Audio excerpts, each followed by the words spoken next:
Shundan ko'shni ichib, girasizlar, yashaysizlar. İçindagi hamma jihozlari bilan birga beriladi. Girishimizda o'ng qo'limizda kuxunni joylashgan bor. Kuxunni mebel, gaz plita, stullar ham bor, o'tirib choy ichasizlar. Keyin xolodilniklari hamma narsasi ichida qoladi. Zalni kengligini qaraman.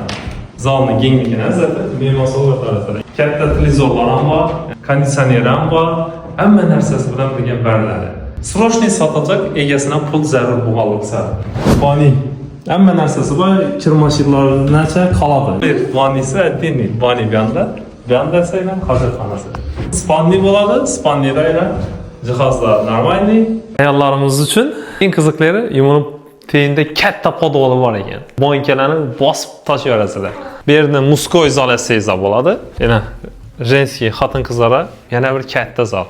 Pul zarur bo'lganligi uchun sotiladi tezroq. Pulni uyni egalari bilan kelishasizlar. Shu nomerga telefon qilib, pulni kelishsangiz bo'ladi. Ko'rib turganlaringizdek, kotyolxonasi ham addiniy joylashgan ekan. Kotyollar gaz kelib turibdi, issiqqonada azatib yashayverasizlar. Yana mevalarni ko'ringlar.